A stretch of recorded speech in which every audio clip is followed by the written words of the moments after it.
Helljumpers, Chapter 8, Part 2. Day 3, August 20th, on Earth. So, how are things going in the rest of the city?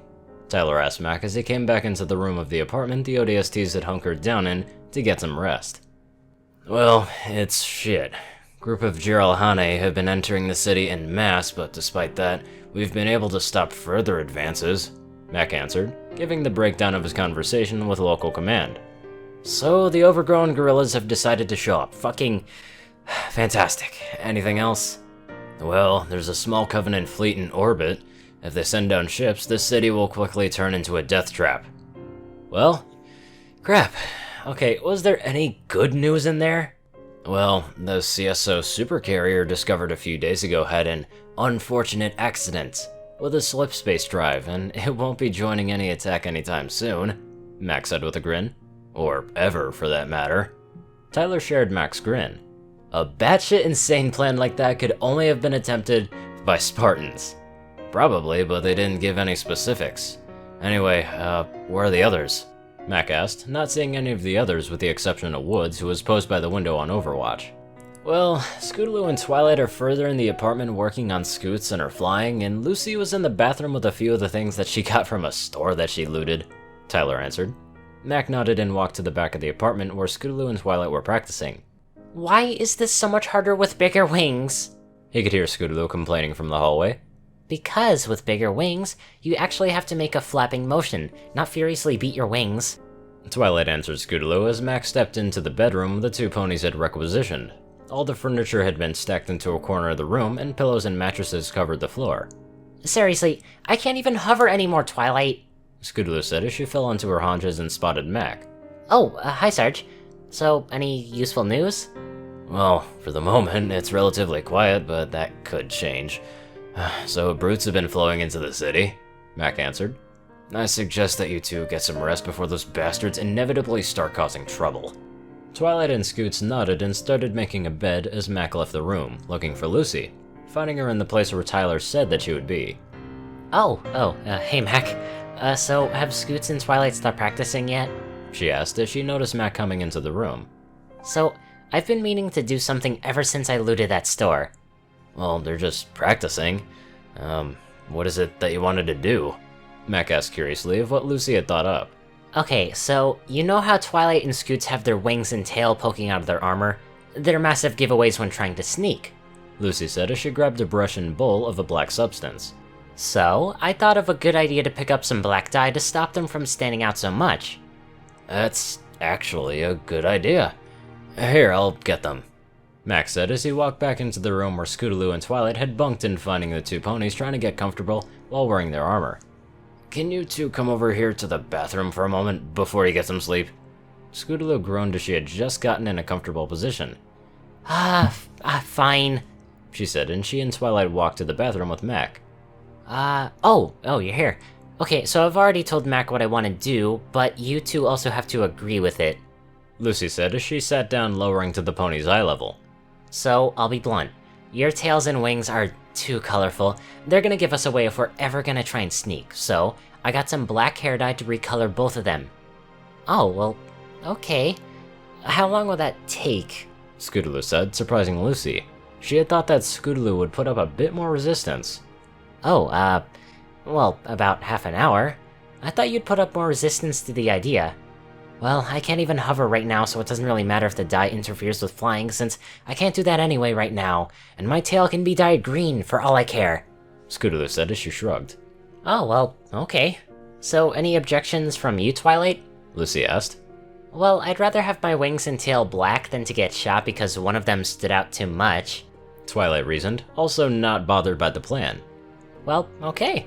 So, good, let's get started so we can all get some rest before we have to move again, Lucy stated as she got the brush out and started dyeing Scootaloo's wings. Over the next 45 minutes, Lucy applied the dye and let it sit for a bit, and by the end, the ponies' wings and tails were nearly completely black with the exception of a few spots near the base of the wings, but even those were darkened to the point that you wouldn't even notice them. With the dyeing complete, everyone went to get some rest with the exception of Tyler, who had already got some sleep, and relieved Woods from Overwatch. Day 4, August 21st. Wake up, you two.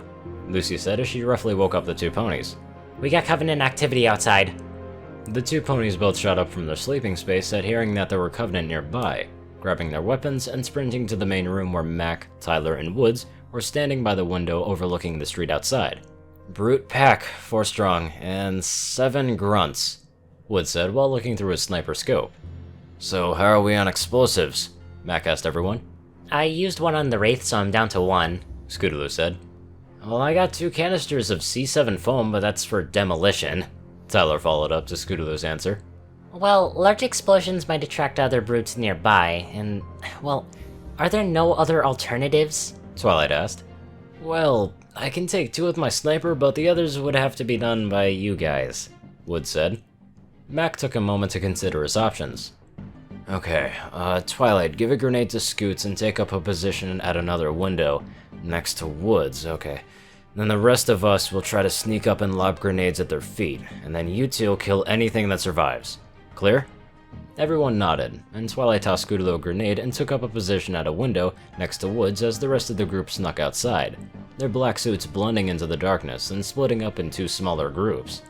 Twilight could see Lucy and Tyler take the right side of the road, while Mac and Scoots crossed the street to the left side. Woods all the while was giving status updates to where the brutes were at any given moment. Shit, Woods suddenly said. One of them is smelling the air. He might have picked you up. Twilight saw that everyone outside stopped moving as they all held a grenade just in case that they needed to prematurely throw. Raising her DMR, she picked one of the brutes and lined up a shot, waiting for the grenades. The brute grunted something to his fellow packmates and continued walking down the street. 20 meters, Woods announced. Waiting a few more seconds, Mac signaled for everyone to prime their grenades and throw them. The brutes saw 4 grenades land at their feet and just managed to let out a roar before they exploded. All 4 grenades exploded, severely wounding the brutes, but to Twilight's astonishment, one of them was still standing and immediately charged. The skull of the charging brute caved in as Woods fired a sniper rifle. Twilight, snapping back to reality, took aim at one of the brutes that had tumbled over and was in the process of getting back up and put 2 more rounds into its head. The others had also popped up from the cover and were shooting at the remaining 2 brutes, finishing them off and followed up by a spray into the crowd of grunts that were panicking. The entire engagement took less than 15 seconds. Sparkle, Woods, get down here. I want to be gone before any more of them show up. Mac's voice came over the radio, and both Twilight and Woods grabbed their gear and ran out of the apartment, hooking up with the others outside before running off to the site. Day 6, August 23rd. Damn those Corvettes, Mac said as he was looking up at the sky. The warships had practically grounded any large transports, which was a problem since they still had a few large transport vessels that needed to clear the city. The group had traveled to the Starport on day 5 at the instruction of Kilo Dispatch, who had been coordinating the forces in the city as the Covenant were deploying jammers throughout the city. So, any word from the Stalwart Don? Lucy asked. The UNSC warship had been remotely helping the forces in the city, but due to 3 corvettes, it was unable to get close in without risking getting shot down. Well, she's out over the ocean waiting for the civilian vessels so she can escort them to orbit for evac, Mac answered. Well, that's not gonna help us here. Those corvettes need to buck off before those transports can safely take off, Scootaloo interjected. Well, the only thing I'm getting from command is we're working on it, so unless they deal with those ships, we have to defend the transport, Mac told Scootaloo. Woods, Sparkle, have you spotted any Covenant forces? That's a negative, Sarge, Woods replied. Nothing here either, Twilight reported after Woods. Wait, I think I saw movement a block away. A few seconds of silence later, Twilight spoke again. Okay, they're here, and they brought in the big guns. I can see 2 hunters, at least 40 brutes, and a load of jackals and grunts leading the charge. Gunshots could be heard from the position where Twilight had set herself up at, as she and the remaining Marines opened fire on the other aliens.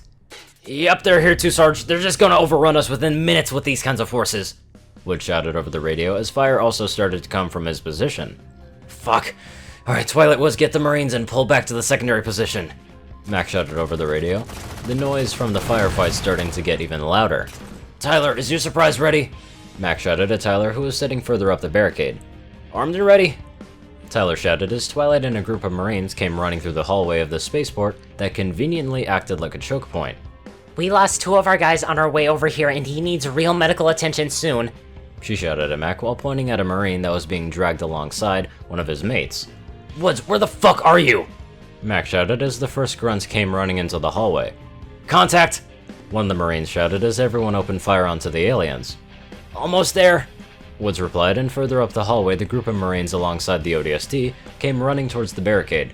Covering fire! Mac barked. Twilight and a few of the other Marines started to let loose controlled bursts at the hallway the grunts had come from. The group of Marines got over the barrier and took up a position next to everyone that was already there as the Covenant sent more grunts to their position. Twilight looked over at Woods only to find that a large spike was sticking out of his upper leg. Woods! Okay, stay still, stay still. She shouted as the sniper slumped against the barricade. Running up to the downed ODST, she removed the parts of the trousers around the spike, finding that there was a significant amount of blood coming out of the wound, causing a small puddle to form under the leg. Quickly checking his heart rate and blood pressure, she found that the first did heighten and the second was way too low. Woods, talk to me, she said as she started digging through her saddlebag. I'm fine, Twilight, I'm fine, I can still fight, he shouted as he tried to get back up only to be pushed back down by Twilight, who immediately stabbed him with an anesthetic and took out a tourniquet to block off blood flow to his leg, twisting the device, earning a scream from Woods as the anesthetic hadn't taken effect yet. Woods is out of the fight and he needs medical soon, Twilight shouted at Mac. Hunters! The shout was followed by a large green fireball cutting through the barricade, vaporizing a Marine that was standing there. Tyler, blow it! Mac shouted. Tyler took out a detonator that he had hooked up with the C7 explosive foam he had sprayed over the support struts lining the hallway. Have a nice day, motherfuckers! He shouted while pressing the handle onto the detonator. A series of explosions went off, taking out the support of the roof, collapsing it. A large cloud of dust blew over the remaining soldiers as the building in front of them collapsed, causing all of them to back away from the barricade. Mac turned his radio on to get intel on the situation around the starport. I've got 600 souls on board, Sergeant Major. I can't wait any longer. Negative Echo 2, I can't cover you. Do not take off. The engines of one of the large civilian transports could be heard from one of the launch pads. Damn it! The group looked out a window at the transport vessel as it started to make some speed. A missile struck the port side of the transport, causing it to lose altitude. Mayday! Mayday! 6 Echo 2, can you maintain altitude? Negative, we're going down! The radio went silent as the transport vessel hit the water and started sinking. Damn it! They've reached the civilian transports, Mac shouted as he saw Covenant forces moving up to the remaining transports. We're in no shape to fight anymore, Sarge, Lucy said, pointing at the Marines out of the 20 that had accompanied them. 5 had died at the forward positions and another 4 at the barricade. Almost all of them were wounded to some extent, and 4 of those, Woods being one of them, had critical wounds that needed serious medical attention. Mac considered his options. Okay, isn't there a military hangar at the east side of the starport? He asked one of the Marines. Well, yes sir, but we don't have a pilot here, so I don't see what good that's gonna do for us, he responded. You might not, but I do. Hey, Scoots, you can get a Pelican off the ground, right? Scootaloo was sitting on the floor bandaging a flesh wound on her left foreleg as she responded. Well, if you can get me one, sure, but that Corvette will shoot us down if we lift off. One problem at a time. He turned to the rest of the Marines. Get the wounded mobile. We're heading for the eastern hangar. All the wounded were helped up or put on improvised stretchers as they made way for the hangar, and several more radio messages followed. Major, Covenant are banging on the bay door. I got families and wounded on board. I got to get airborne. Easy 7 Echo 3. Spartan's gonna clear the skies. A few minutes later, another short conversation came over the radio.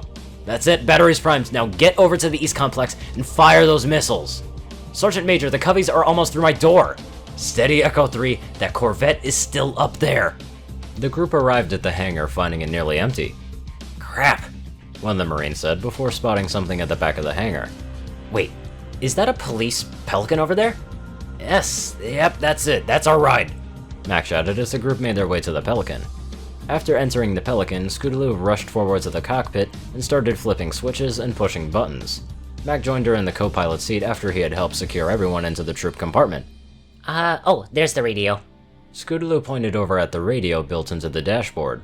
Mac immediately tuned it and turned it to the frequency that they had heard the messages on before. That's it, they breached the landing bay. Copy that. It's now or never, Spartan. The missile batteries on the shore started firing missiles at the Corvette, and in a beautiful display, the spaceship started venting blue fire from its hull, forcing it to retreat. That's our cue to leave Hurricane, now punch it! Scootaloo carefully pushed the throttles up, causing the craft to slowly rise from the floor of the hangar.